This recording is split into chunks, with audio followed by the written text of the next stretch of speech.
Hi everyone, this is robin और मैं आप सभी का स्वागत करता हूँ एक और इम्पॉर्टेंट सीरीज़ में जहाँ पर हम डिस्कशन करेंगे important and most repeated questions के बारे में। तो देखिए, इस सीरीज़ की इम्पोर्टेंस मैं आपको कुछ इस तरीके से बताने की कोशिश करता हूँ कि हम डेली बेसिस पर एक सीक्वेंस के साथ अलग अलग टाइप के क्वेश्चंस अलग अलग चैप्टर से, या तो वो आपके अर्थमेटिक से भी हो सकते हैं या फिर वो आपके एडवांस सेक्शन से भी हो सकते हैं। तो ऐसे क्वेश्चन जो एग्ज़ाम्स में रिपीटेड वे में पूछे जाते हैं, या फिर ऐसे क्वेश्चन जो आपके साथ कुछ इन्फॉर्मेशन रखते हैं जिन इन्फॉर्मेशन को आप बाकी क्वेश्चन में भी यूज़ कर पाते हैं, तो इस टाइप के क्वेश्चंस को हम अपनी सीरीज़ में कंटिन्यू करेंगे। 4 से 5 मिनट की आपकी वीडियो होगी जहाँ पर हम एक ऐसा इंपॉर्टेंट क्वेश्चन डिस्कस करेंगे जो कि आपको या तो एडिशनल इन्फॉर्मेशन देगा या फिर वो क्वेश्चन आपका एग्जाम्स में रिपीटेड वे में पूछा गया हो। तो ये कुछ मेरे बारे में जानकारी। My name is robin. तो चलिए हम अपनी सीरीज़ को स्टार्ट करेंगे पहले क्वेश्चन के साथ। तो उस क्वेश्चन पे आने से पहले मैं उसकी थ्योरम को या फिर उससे रिलेटेड जो भी आपका एक वे ऑफ कैलकुलेशन होगा उसको आपके साथ डिटेल में डिस्कस करूँगा। तो देखिए, मैं आपसे बात करता हूँ किसी ऐसे ग्रेटेस्ट नंबर यानी कि सबसे बड़े नंबर की बात, विच डिवाइड्स द नंबर एक्स। अगर वो एक्स को डिवाइड करेगा या फिर वो वाई को डिवाइड करेगा या फिर वो जी को डिवाइड करेगा, तो ऐसी कंडीशन में वो रिस्पेक्टिवली ए को, बी को और सी को एज अ रिमाइंडर छोड़कर जाता है। सपोज कीजिए मैंने आपसे यहाँ पर एक नंबर एन की बात करी। अब जब आप एक्स को डिवाइड करते हैं इस एन से तो आपको रिमाइंडर मिलता है क्या, ए। इसी तरीके से आप y को डिवाइड करते हैं उस नंबर से तो आपको रिमाइंडर मिलता है b। और इसी तरीके से जब आप z नंबर को डिवाइड करते हैं उस नंबर से तो आपको रिमाइंडर मिलता है c। ये आपको कुल मिला के यहाँ से मैंने प्रॉब्लम को बताया कि प्रॉब्लम आपकी किस तरीके से आएगी। तो देखिए, इस क्वेश्चन का जो सॉल्यूशन देगा वो देगा आपको हाईएस्ट कॉमन फैक्टर।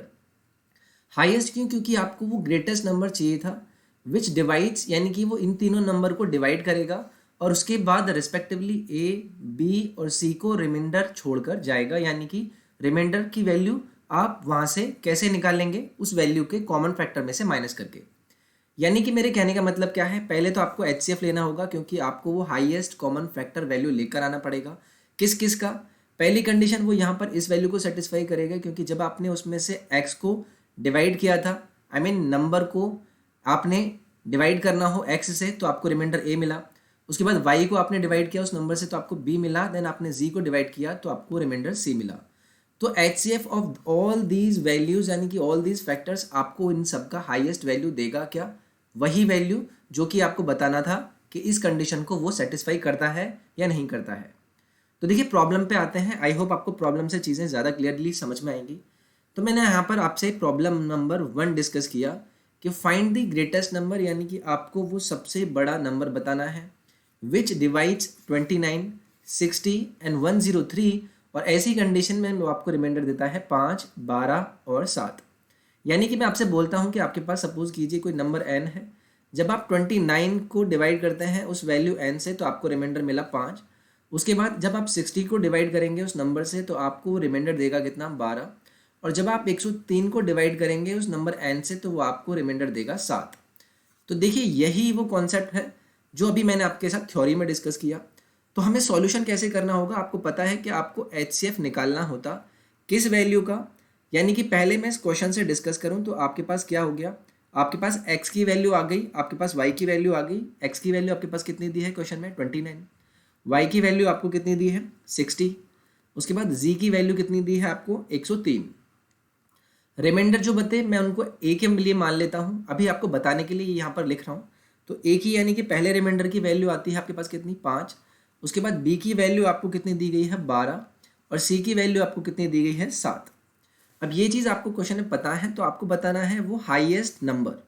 तो आपको एचसीएफ किसका लेना होगा, आपको एचसीएफ लेना होगा 29 माइनस 5, उसके बाद 60 माइनस 12 और उसके बाद 103 माइनस 7। तो देखिए, इस क्वेश्चन से आपको एचसीएफ के बारे में भी जानने के लिए मिलेगा कि जब आप इसमें से 5 को माइनस करेंगे तो आपको क्या मिलेगा, 24। जब आप इस वैल्यू को माइनस करेंगे तो आपको कितना मिलेगा, 48। और जब आप इसे माइनस करेंगे तो आपको कितना मिलेगा, 96। अब देखिए, एचसीएफ क्या होता है, HCF is the common factor, इन तीनों वैल्यू का कॉमन फैक्टर जो कि हाईएस्ट होगा। यानी कि आपको वो नंबर देखना है जो इसमें भी छिपा हो, इसमें भी छिपा हो और इसमें भी छिपा हो, लेकिन वो आपको हाईएस्ट चाहिए। तो आप क्विकली अन्य अलग तरीके होते हैं HCF निकालने के लिए। लोग पहले प्राइम फैक्टर्स निकालते हैं, उसके बाद इसके प्राइम फैक्टर्स निकालेंगे, फिर वो इसके प्राइम फैक्टर्स निकालेंगे, फिर वो इसके निकालेंगे, फिर कॉमन प्राइम फैक्टर्स के मल्टीप्लिकेशन को बाहर लिख देंगे जो कि हाईएस्ट होगा अपनी वैल्यू में, और वही आपको HCF दे देगा।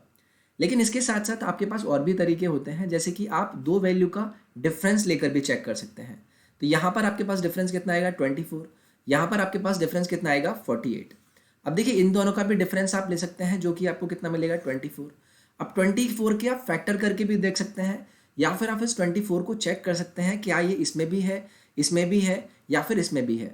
तो देखिए 24 ऑलरेडी आपका यहाँ पर है, आपका इंटू 2 के साथ 24 यहाँ पर भी मिलेगा, और इंटू आपका 4 के साथ 24 इस वाली वैल्यू में भी मिलेगा।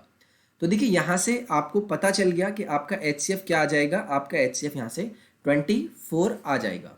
और आपके क्वेश्चन का भी आंसर यही होगा कि जब आप इस वैल्यू को किसी नंबर से डिवाइड करते हैं, इस वैल्यू को किसी नंबर से, उसी सेम नंबर से डिवाइड करते हैं, और 103 को भी सेम नंबर से डिवाइड करते हैं, तो आपको रिस्पेक्टिवली 5, 12 और 7 रिमाइंडर यानी कि शेषफल मिलते हैं। तो वो हाईएस्ट वैल्यू आपने कैसे निकाला, उनका डिफरेंस लिया, और तीनों वैल्यूज़ का आपने HCF लिया, क्योंकि आपको एक हाईएस्ट फैक्टर कॉमनली चाहिए था, तो वो आपको मिलता है यहाँ से 24। सो आई होप आपके क्वेश्चन समझ में आया होगा, क्वेश्चन को अप्रोच आई गेस आपको समझ में आया होगा। तो क्विकली आपको क्या करना है, अगर इस तरीके का क्वेश्चन आपको मिलता है, हाईएस्ट वैल्यू आपसे पूछी जाती है, तो आप सीधे सीधे हाईएस्ट कॉमन फैक्टर निकाल लेंगे। किन वैल्यूज़ का, जिन वैल्यू के रिमाइंडर आपको मिले हैं उनका डिफरेंस लेके तीनों फैक्टर्स का हाईएस्ट कॉमन फैक्टर आपको आंसर दे देगा। अगर ये एक्सेशन आपको इन्फॉर्मेटिव लगता है तो please do like the session, आप शेयर जरूर करें इस वीडियो को, सब्सक्राइब करें चैनल को, और फॉलो करें इंस्टाग्राम पेज को जो कि है आपका अनअकैडमी SSC, और उसके बाद टेलीग्राम पेज को भी ज्वाइन कर सकते हैं which is Unacademy SSC exams.